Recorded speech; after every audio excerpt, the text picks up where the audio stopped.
Okay. Playing with the plant. Okay. Hey, welcome to Sunday Spinning Sunday. I'm Ryan. Hi Mauricio. I'm Matt.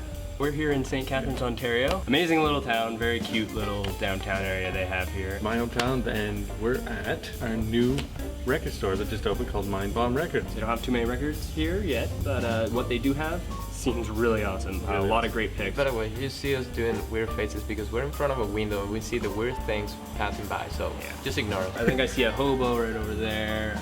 That's our That's Jimmy. Oh, yeah. So, Matt, that sounds like a TV show. So, Matt. So Matt. That's So Matt. That was a sequel to That's So Raven.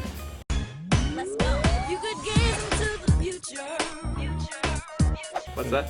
I just flashed a little something. Are you guys ready for it? Alabama Shakes. Sounding Cope. How could I not buy that? This is their second album, so only a second album, very young. The first album, Boys and Girls, was fantastic. I fell in love with them on their first album because of Brittany Howard's voice, the lead singer.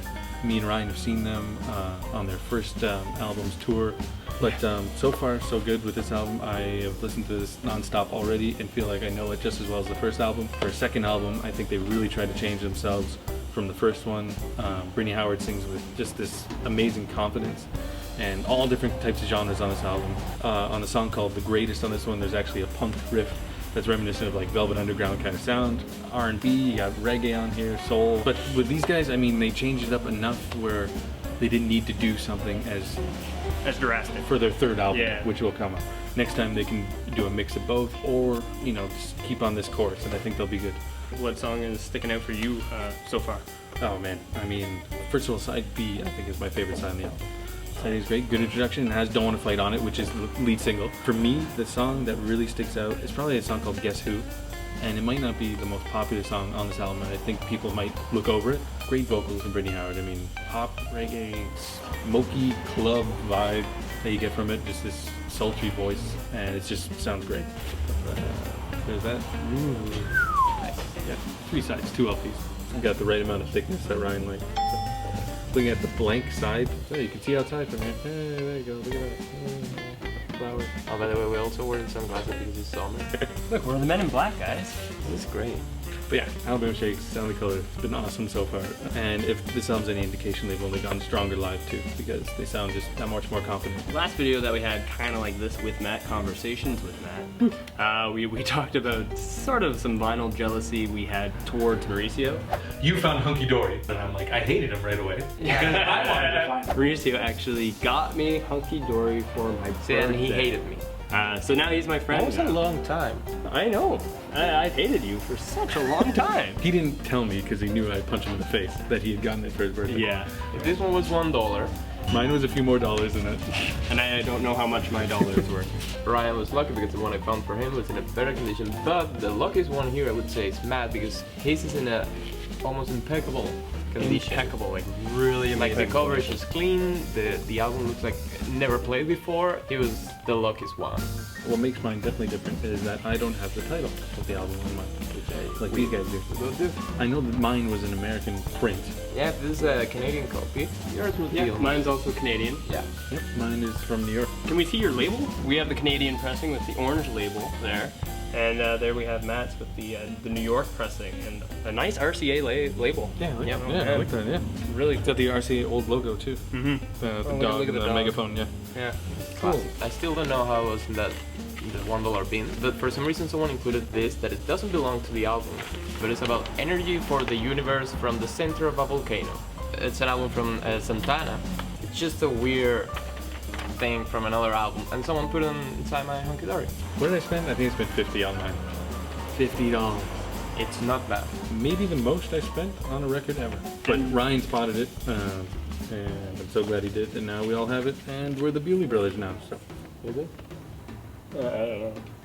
I'm so glad that we all have this, and Yeah. we can't not go an episode without mentioning Bowie. So we got It's true. I'm just gonna throw the question finally. I have to do it. Favorite Bowie album? Oh man, I'm not ready for that question. Can you do it with the song? I need Maybe yeah, we need to Yeah. check this out. Okay. Well, I've gone back and forth with it a million times. I don't even know if I've settled on the favorite album. I know. Ever. No, I never said this is my favorite Bowie album. I could say right now like Hidden because I've been listening to it a lot Hidden lately. is right and, up there. And it has one of my favorite Bowie's, maybe my second favorite Bowie song, which is Slow Burn. Oh, So I just love Heathen, and it was released close to the 9/11 also. It carried that feeling that the world was feeling like that.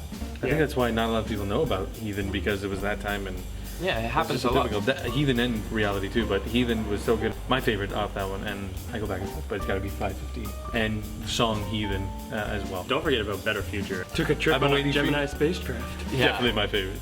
That one's it's hilarious. It's But, but my favorite Bowie, well, one of my favorite top 2 maybe Bowie album. It must be a fight That's not a between Bowie album. Heathen and Be Hunky Dory. That's the thing. Yeah. I mean, Hunky Dory. I mean, it changes. Yeah. For me, changes. Hunky Dory. I used to say The Man Who Sold the World, which is the album before Hunky Dory, was Oh, my yeah, favorite.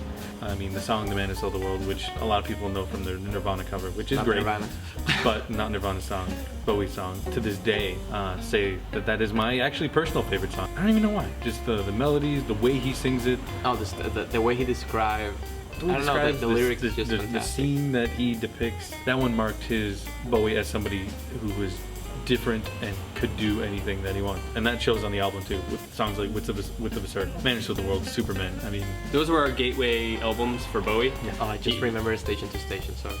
yeah, well, Yeah. I know. Well, that's the thing. And then you have albums for me like Heathen, and then Scary Monsters for me, which I hated originally. I've now learned to love completely, and it'd probably be those 4 that are my favorites. And then yes, you have Station to Station. Honestly, we're forgetting about Low. I mean, Low is Oh, yeah, I was about to say. Yeah, Low, it was always one of my favorites. And you know what? Since owning it on vinyl, it's even better. The thing about Low is it's 2 different sounds, and He just realized that I have Low and vinyl as well. the first side, which is a little bit more accessible to people, we have like an amazing single, Sound and Vision.